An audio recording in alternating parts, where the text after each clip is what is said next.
السلام عليكم ورحمة الله وبركاته، ازيكم يا حبايبي؟ عاملين ايه؟ النهارده جايين مع بعض في فيديو جديد. بس قبل ما نبتدي الفيديو نصلي على النبي. اللهم صل وسلم وبارك على سيدنا محمد وعلى اهله وصحبه اجمعين. ازيكم يا حبايبي؟ عاملين ايه؟ النهارده معانا وصفة حلوة جدا جدا، بإذن الله هتستفادوا منها. زي ما انتم شايفين كده، انا وصفتنا النهارده مشروب، فبإذن الله تعجبكم جدا جدا. زي ما انتم شايفين كده، طبعا اهم حاجة النظافة، واهم حاجة نغسل الحاجة اللي احنا بنحط فيها مية للطيور بتاعتنا. وطبعا انا قدمت لهم الاكل، وزي ما انتم شايفين كده بجد الوصفة بتاعت النهاردة جبارة. فيا رب كده الفيديو بتاعي يعجبكم جدا جدا. فزي ما انتم شايفين كده بجد ما شاء الله البط عندي كله حيوية وكله نشاط. ويا رب كده يعجبكم كده النهاردة وصفتي. الوصفة بتاعت النهاردة بتتكلم عن ايه؟ الوصفة بتاعت المشروب. بدأت اللي انا غسلت بقى السقاية كده ونضفتها، وجبت معايا رتل مية. اول حاجة هنجيب معانا رتل مية، ومعانا 3 ليمونات. طبعا عشان انا عندي كمية لازم يعني اكتر، في يعني احط القيمة اللي هي تستحق التربية اللي عندي. لكن لو عندك اكتر من كده، اقل من كده، قللي في الكمية. تمام. عندي 4 ليمونات، وجبت راس توم، وجبت معايا معلقتين خل وحطيتهم كده، وجبت معايا 4 معالق شاي. وبدأت اللي انا حطيتهم على رتل مية وغليتهم على النار. تمام. فبعد بقى كده ما غليتهم كده على النار، بدأت اللي انا سبتهم لحد ما يبردوا، وجبت بقى ايه صفيتهم كده وحطيتهم في الازازة. كده معايا رتل مية، رتل بجد كله فيتامينات، كله بيقتل البكتيريا، مضاد حيوي. فبجد والشاي بيمنع اي اسهال، لان لو البطه جالها اي اسهالات او تعرضت لاي اسهالات مش هتزيد معانا. تمام. فمش هترمي لحم معانا، فاحنا عايزين البط معانا يرمي لحم ويبقى كده بصحة جيدة. فطبعا زي ما انتم شايفين كده هو في عمر خلاص اللي احنا لازم نتقله ولازم نسمنه. تمام. مع الوجبات اللي احنا بنحطها. فسبته لحد ما برد، وبعد كده ضفته بقى في المية. وطبعا انا جبت لهم اكل كده بقى ايه. جبت معايا كيلو كزب، مع كيلو ردة، مع شوية عيش، كيلو عيش يعني، وكيلو دشيشة. وبدأت اللي انا عملت لهم كلفة كده حلوة. وما شاء الله حطيت لهم برضو معلقة كركم حلوة جدا جدا على الأكل. وبدأت اللي أنا بقى إيه دربتهم كده مع بعض، وقدمتها لهم. طبعا الكركم حلو جدا جدا، بيمنع أي كساح يجيلهم.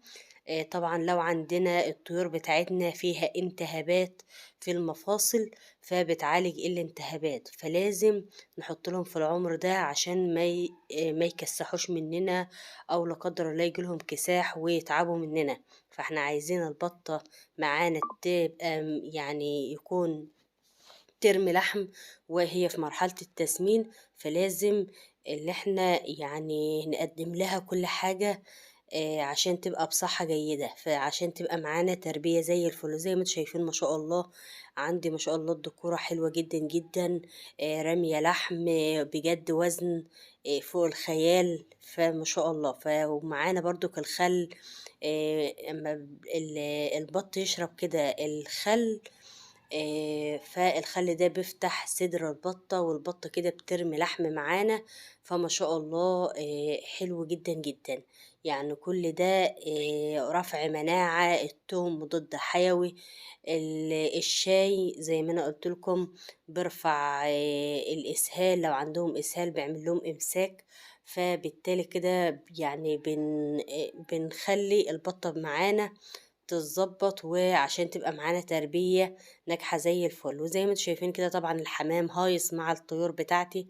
فوقت أثناء ما باجي أكلهم كده بيبتدوا اللي هم يطيروا على السطح، ويبتدوا اللي هم يلقطوا في أكل البط معايا كده زي ما انتوا شايفين. طبعا أنا بأكلهم في أوضتهم بس، لكن عشان أنا بطيرهم في الجو الحمام، فبيبتدوا اللي هم ينزلوا وقت ما بحط الأكل للطيور بتاعتي. تمام. فدايما كده صلى على النبي، اللهم صل وسلم وبارك على سيدنا محمد وعلى أهله وصحبه أجمعين. فدايما كده صلى على النبي واستغفري كده، وأهم حاجة ما تنسليش اللايك والاشتراك فضلا وليس أمرا عشان عيلتي تكبر بيكي، وأفضل المستمرية معاكي في تنزيل الفيديوهات. طبعا برضو حدفت لهم كده إيه شوية دي الشيشة كده، بدأت اللي أنا حدفت كذا حدفة كده من في كل ناحية في السطح، بدأت اللي أنا جزأتهم كده اللي هم يبتدوا اللي هم ياكلوا كده. فزي ما انتوا شايفين ما شاء الله الحمام عندي حلو جدا جدا. فطبعا لازم الوصفات ديت نعملها، و نعملها كده للطيور بتاعتنا عشان تفضل بصحة جيدة وتنتج معانا. يعني لو عندنا بقى نتاية بيض ده برضو بيكون عنقود البيض، بيخلي قشرية البيض ما تجيش ضعيفة أو رقيقة. ده بيزود إنتاج البيض وبيزود كمية قشر البيض. تمام. فبجد حلوة جدا جدا. ودايما الأعشاب والوصفات اللي احنا بنعملها حلوة جدا جدا. ليه بقى؟ لأن احنا بنأكلهم كل حاجة عندنا، فما بنجيب لهمش أدوية وما بنخليهمش ياخدوا أدوية والحاجات دي. طبعا في حالة لو الطيور عندنا تعبانة قوي ومضطرين للبيطري لازم نجيب برضك أدوية. مش هقولك لا ما تروحش للبيطري، لا، احنا بنعمل يعني بنخلي دايما صحتهم تكون جيدة مع طبعا التدفئة الكاملة. لان احنا في الشتاء، يعني فصل الشتاء داخل علينا، فالبط ممكن يبرد مننا يجيله نزلة معوية، فلا قدر الله يتعب مننا يموت. فاحنا لازم يعني ناخد بالنا من التدفئة برضك، ونطلعهم كده في الشمس برضك عشان يقوي العظام عندهم، وطبعا يشيل اي ميكروب.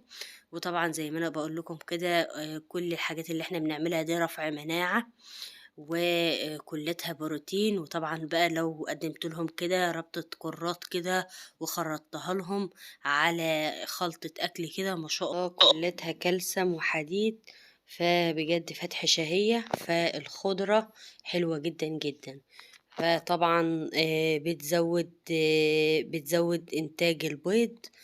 طبعا لو البط عندك بيبيض وفي نفس الوقت مع الخلطة طبعا، يعني مش تقولي هأكل كرات أو أكل خضرة وهيبيض، لأ، مع الوجبة اللي انت بتقدميها يعني للطيور، بجد ما شاء الله هتلاقيها معاكي تربية البط زي الفل زي ما انتوا شايفين كده. طبعا ده بقى حاطة في كذا ناحية كده حدفت لهم كذا شوية دي الشيشة كده. بدأوا اللي هم ياكلوا كده والحمام حوالين البط. فأنا بحب اللي أنا يعني أكل بط كده زي ما انتوا شايفين كده. يعني كل ما تلاقي ريشة البط عندك أو الطيور ريشتها بتلمع كده وحلوة، تلاقيها تعرف اللي هي بصحة جيدة. وما شاء الله حلوة جدا جدا ما شاء الله زي ما انت شايفة كده. وزن الذكر البط دلوقتي معايا خشش في ال4 كيلو وال3 كيلو ونص، بجد ما شاء الله. ولسه جاي يعني لسه هيرمي لحم معايا. فلازم تأكلي البط معاكي أكل يكون مفيد، وفي نفس الوقت لازم ننوع في الأكل، مش تحط لهم يوميا عيش وكزب وردة وعيش وكده بس، لأ، أو دشيشة، لأ، لازم تنوع لهم مرة مع دشيشة مع عيش، مرة أي أكل بقى واقع عندك في التلاجة ابتدي يحطها لهم. فهتلاقيهم كده بياخدوا من غذا كل حاجة، من الأكل اللي هو أكل البيتي، وفي نفس الوقت من الأكل اللي احنا بنحطها لها العلف وكده. فما شاء الله. طبعا الكزب حلو جدا جدا لقشرة البيض، وبتخلي برضك البط يبيض عندنا. فالصدف حلو جدا جدا. انا قصدي على الصدف بيخلي البطة تبيض، وفي نفس الوقت لو قشرية البيضة رقيقة بتكون قشرية البيضة. فما شاء الله كلها فيتامينات وكلها كالسيوم، بجد أساسية جدا جدا للطيور. الصدف ده بيتباع عند المحل اللي بيبيع العلف. فقولي له هات لي صدف ب10 جنيه هيجيب لِك كمية حلوة، حُطّي لهم كده شوية كده على الأكل لخبطيها لهم، ما شاء الله حُطّها لحمام، لبَط، لفراخ، ما شاء الله حلوة جدًا، جدًا. يا رب كده الفيديو بتاعي يعجبكم، مع السلامة، ما تنسلوش اللايك.